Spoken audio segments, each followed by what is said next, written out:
ایک صاحب مجھ سے الجھ پڑے. کل ڈاکٹر اسرار احمد صاحب کا ایک کلپ دیکھا تو چند دن پہلے, اچھا کلپ تھا. امام ابو حنیفہ کو انہوں نے بڑا اچھا ڈیفائن کیا. آج کل لوگ یہ کرتے ہیں نا کہ امام بخاری اور امام ابو حنیفہ کو ایک دوسرے کے مقابلے میں لا کے کھڑا کر دیتے ہیں. دیکھو امام بخاری تو حدیث کے اتنے بڑے عالم, وہ کیا کہہ رہے ہیں, اور امام ابو حنیفہ کیا کہہ رہے ہیں. حالانکہ امام بخاری کا مقام امام ابو حنیفہ سے بہت کم ہے, وہ تو بہت بعد کے ہیں. امام ابو حنیفہ تو انہوں نے تو صحابہ کی زیارت کی ہے. امام ابو حنیفہ کے شاگرد تھے امام محمد, بہت چھوٹے تھے عمر میں. امام محمد کے شاگرد تھے امام شافعی. امام شافعی کے شاگرد تھے امام احمد ابن حنبل. امام احمد بن حنبل کے بعد امام بخاری ہے. تو کتنی پشتوں کا فرق ہو گیا. امام ابو حنیفہ نے جو حدیث کا علم حاصل کیا ہے براہ راست علی اور عبداللہ بن مسعود کے شاگردوں سے حاصل کیا ہے, براہ راست. اس میں لمبی لمبی سندیں نہیں تھیں اس وقت. تابعین اور صحابہ کو اپنے سامنے نمازیں پڑھتے ہوئے دیکھا. وہ تابعین, وہ صحابہ جو ابھی نبی کے دور کے بالکل قریب قریب ہیں, ان میں بہت سو کو حدثنا فلان قال حدثنا فلان کی ضرورت نہیں تھی. مشاہدے کا علم تھا, مشاہدے کا. امام بخاری بھی ہماری نظر میں بہت بڑے ہیں, لیکن تفقہ میں, مسائل اخذ کرنے میں قرآن و سنت سے, اس میں امام بخاری کو امت نے وہ مقام نہیں دیا جو کس کو دیا ہے, امام ابو حنیفہ کو. بلکہ اس میں تو امام احمد بن حنبل کا مقام بھی امام بخاری سے زیادہ ہے. حالانکہ امام احمد بن حنبل کو 2% لوگوں نے فالو کیا ہے. کتنے فیصد؟ 2%. جبکہ امام بخاری کو مسائل میں 1% لوگوں نے بھی فالو نہیں کیا. لوگوں سے مراد امت کے علماء صلحاء. تو ہر چیز کو اس کا مقام دینا چاہیے جو اس کا ہے. امام بخاری کا مقام حدیث میں بہت زیادہ ہے. قرآن و حدیث سے مسائل نکالنے میں امام ابو حنیفہ کا مقام زیادہ ہے.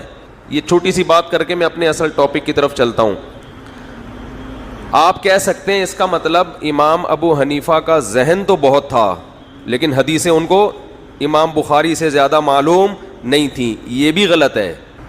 امام بخاری رحمہ اللہ تعالیٰ فرماتے ہیں میں حدیث کا علم حاصل کرنے کے لیے دمشق اتنی دفعہ گیا, حجاز اتنی مرتبہ گیا, مصر اتنی مرتبہ گیا, فلاں جگہ اتنی مرتبہ گیا, کوفہ کتنی مرتبہ گیا, لا احصی, میں اسے شمار نہیں کر سکتا. کیونکہ مدینہ اور کوفہ یہ 2 جگہیں علم کا مرکز تھیں, اور علم سے مراد حدیث کا علم ہے یہاں پہ, قرآن اور حدیث کا علم. کیونکہ مدینہ تو مدینہ ہے بہرحال, نبی کی آخری آرام گاہ, صحابہ تابعین تھے. کوفہ میں بھی حضرت عمر کے دور میں عبداللہ بن مسعود گئے ہیں, اور حضرت علی موو کر کے, ہجرت کر کے کہاں چلے گئے تھے؟ کوفہ. تو حضرت علی کا سارا علم کہاں منتقل ہوا ہے؟ کوفہ میں, اور ان کے ساتھ 1400 صحابہ گئے ہیں. تو اس لیے آپ قرآن جس قراءت پہ پڑھتے ہیں وہ بھی کوفہ کی قراءت ہے. یعنی ہم جو قرآن پڑھ رہے ہیں نا, یہ قاری کہاں کے تھے؟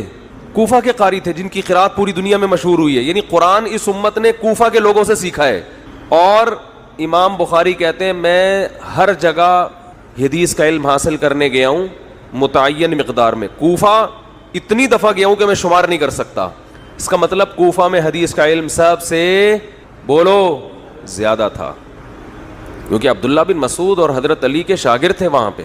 تو امام حنیفہ تو ہیں ہی کوفہ کے, انہوں نے تو براہ راست ان لوگوں سے علم حاصل کیا ہے.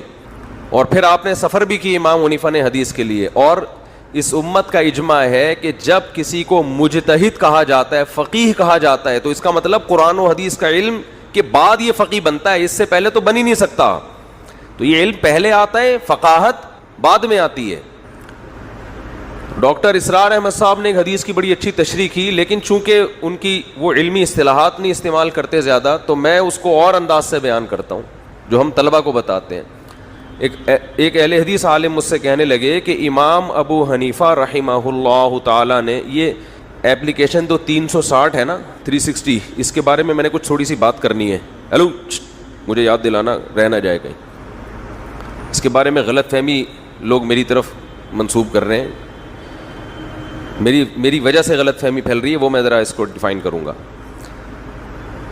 انہوں نے کہا کہ امام ابو حنیفہ رحمہ اللہ تعالیٰ کا مسلک یہ ہے, محدث تھے نا, ان کا مسلک یہ کہ ایمان بڑھتا بھی ہے اور بولو گھٹتا بھی ہے. امام ابو حنیفہ کہتے ہیں ایمان نہ گھٹتا ہے اور نہ بول لو نا بڑھتا ہے. آپ جب بھی امام ابو حنیفہ کا قول پہلی نظر میں دیکھیں گے نا، پہلی نظر میں آپ کو ایسا لگے گا قرآن و حدیث کے خلاف ہے. اسی چیز سے ہمارے بہت سے اہل حدیث بھائیوں کو دھوکا ہوا ہے. ان کو لگا کہ امام حنیفہ کے پاس حدیث کا علم نہیں تھا یا وہ قرآن حدیث کے خلاف چلتے تھے. پہلی نظر میں لگے گا آپ کو ایسا، لیکن فقیہ اسے کہتے ہیں جو بہت ڈیپ میں جا کے، بہت گہرائی میں جا کے حدیث کو اور قرآن کو ڈیفائن کرتا ہے. اگر ایسا ہی ہوتا کہ حدیث لی اور عمل کرنا شروع کر دو، پھر فقاہت کی ضرورت نہیں تھی. اور فقاہت کی ضرورت خود حدیث سے ثابت ہے. رسول اللہ صلی اللہ علیہ وسلم نے فرمایا، صحیح حدیث ہے، ناصر البانی نے اس کو صحیح قرار دیا ہے، فرمایا بلغوا عنی ولو آیا، جو کچھ مجھ سے سنو آگے پہنچا دو. حدیث میں آتا ہے رب حامل فقہ غیر فقیہ، کچھ لوگ علم کی بات جانتے ہیں مگر سمجھتے نہیں ہیں. تو آگے پہنچاؤ گے، عین ممکن ہے جس کو بتا رہے ہو وہ تم سے زیادہ اس کا اچھا مطلب جانتا ہو. تو اس میں تو نبی نے خود فرمایا ہے کہ اس امت کو اللہ نے 2 حصوں میں ڈیوائیڈ کیا ہے. ایک فقہا جو ایسا مفہوم بیان کریں گے جس کی طرف تمہاری توجہ نہیں جائے گی، اور کچھ ہوں گے جو حدیث کے ظاہر کو لے رہے ہوں گے، وہ اس گہرائی میں نہیں جائیں گے. تو وہ مجھ سے کہنے لگے کہ امام حنیفہ کہتے ہیں کہ ایمان نہ گھٹتا ہے نہ بڑھتا ہے. قرآن میں جو جگہ جگہ آتا ہے کہ یزیدہم ایمانا زادہم ایمانا، کہ صحابہ کا ایمان کیا ہو گیا؟ بڑھ گیا. غزوہ احزاب کے بارے میں ہے نا کہ لوگوں نے بتایا کہ لوگ تمہارے خلاف جمع ہو رہے ہیں، فخشوہم، ان سے ڈرو.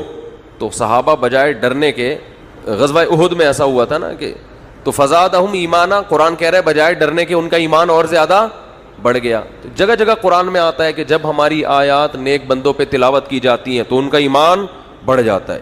تو ظاہر ہے جو چیز بڑھتی ہے وہ کم بھی تو ہوتی ہے نا.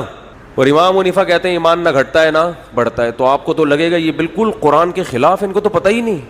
جس کو اتنا نہ پتا ہو وہ مجتہد یا فقیہ یا امام تو دور کی بات، میرا خیال ہے یہ تو وہ تو اس کا مطلب انہوں نے ناظرہ قرآن بھی نہیں پڑھا، ابھی دیکھ کے بھی نہیں پڑھا ابھی تک. اتنی موٹی موٹی آیتیں ان کی نظر سے ہو جلیں. یہ وہی ہے جیسے ایک جماعت المسلمین والے نے کہا کہ قرآن میں تو لکھا ہے کہ مائیں اپنے بچوں کو 2 سال دودھ پلائیں گی، اور امام حنیفہ کہتے ہیں 2.5 سال. میں نے کہا یہ آیت 15ویں صدی میں آپ کو معلوم ہے جبکہ آپ پراپر عالم بھی نہیں ہو. تو امام ابو حنیفہ جو صحابہ کے شاگرد تھے، پوری زندگی قرآن و سنت میں لگا دی انہوں نے، ان کو اتنا بھی نہیں پتا ہوگا کہ قرآن کہہ رہا ہے کتنے سال ہے. یہ مجھے معلوم ہے آیت، آپ کو معلوم ہے. تو میں نے کہا اس کا مطلب پھر امام حنیفہ نہیں تھے، وہ تو اس سے تو ایک ہماری پہلی کلاس کا بچہ جس نے ناظرہ پڑھا ہوا ہو نا، ترجمہ پڑھا ہوا ہو، اس کو زیادہ آتا ہے اس کا مطلب. میں نے کہا امام ابو حنیفہ رحمہ اللہ تعالیٰ کو وہ آیت بھی آتی تھی جس سے 2 سال کا پتہ چل رہا ہے، وہ بھی آتی تھی جس سے 2.5 کا پتہ چل رہا ہے. آپ کو صرف یہ والی آتی ہے، وہ والی نہیں آتی. تو اسی وہ ابھی میرا ٹاپک نہیں ہے، وہ 2-2.5 سال وہ موضوع نہیں ہے. تو قرآن میں یہ جو آتا ہے نا کہ ایمان بڑھتا ہے ایمان گھٹتا ہے، امام حنیفہ کہتے ہیں اس سے مراد ہے ایمان کی کیفیات کا بڑھنا. اصل ایمان 100% یقین کا نام ہے. اگر وہ گھٹا تو 99% ہو جائے گا، اور 99% کا مطلب شک پیدا ہو گیا ہے. شک کی وجہ سے انسان اسلام سے خارج ہو جاتا ہے. آپ کو اللہ رسول پر ایمان 100% رکھنا ہے. اس میں اگر شک پیدا ہو گیا تو پھر یہ ایمان نہیں ہے. کیفیات بڑھتی بھی ہیں گھٹتی بھی ہیں. یہ جو قرآن کہہ رہا ہے ایمان بڑھتا ہے، ایمان سے مراد ہے ایمان کی کیفیات بڑھتی ہیں، اصل ایمان نہیں بڑھتا. اس کی مثال ایسے ہے، آپ کو 10 آدمیوں نے آ کے بتایا کہ اللہ نہ کرے خدا نہ خواستہ فلاں جگہ پہ بم پھٹائے اور لاشیں بکھری ہوئی ہیں، آپ یقین کر لو گے 100%. اس لیے کہ 1 نہیں 2 نہیں 3 نہیں 4 نہیں 5 نہیں 6 نہیں 7 نہیں 8 نہیں